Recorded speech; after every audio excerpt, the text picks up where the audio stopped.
இந்த கவர்ச்சியில மயங்கி மக்கள் நமக்கு ஓட்டு போட்டுட்டாங்களா? நான் என்ன சரி விடுங்க.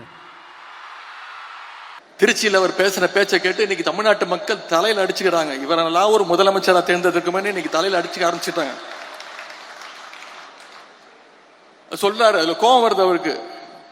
கவர்ச்சியாரதா ஆட்சிக்கு வந்தீங்கன்னு என்ன பார்த்து சொல்றாங்க அப்படின்னு முதலமைச்சருக்கு, சிஎம் சாருக்கு கோபம் வருது. சரி, கவர்ச்சியில் ஜெயிக்காம நீங்க எதை வச்சு ஜெயிச்சீங்க சொல்லுங்க பாப்போம். ஏதாவது ஒரு 2 காரணம் சொல்லுங்க பாப்போம்.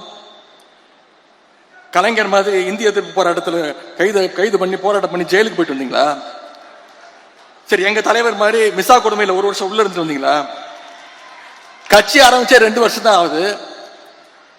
மாநில உரிமைகளுக்காக என்னைக்காவது குரல் கொடுத்திருக்கிறீங்களா? ஒன்றிய பாஜக அரசு ஏதாவது குரல் கொடுத்திருக்கிறீங்களா? பின்ன வேற எதை வச்சு நீங்க ஆட்சிக்கு வந்தீங்க?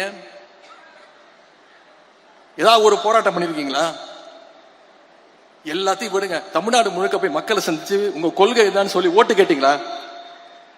உங்க வேட்பாளர் பேர் உங்களுக்கு தெரியுமா? எதுவுமே தெரியாது.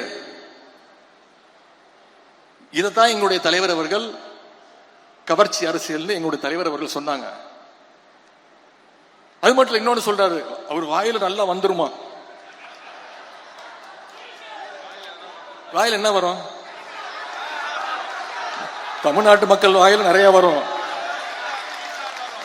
தமிழ்நாட்டு மக்கள் காத்துக்கிட்டு இருக்காங்க, இந்த முதலமைச்சர் வாயில ஏதாவது ஒரு நல்ல வார்த்தை வருமா அப்படின்னு, ஏதாவது ஒரு திட்டங்கள் வருமானு இன்னைக்கு காத்துக்கிட்டு இருக்காங்க. இது வரைக்கும் உருப்படியா ஒன்னும் வரல.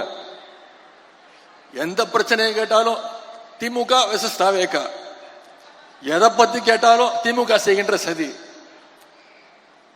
இப்படிப்பட்ட ஒரு முதலமைச்சரை இன்னைக்கு தமிழ்நாட்டு மக்கள் தேர்ந்தெடுத்துட்டாங்க. முடிவை நம்ம ஏத்துக்கிட்டு தான் ஆகணும்.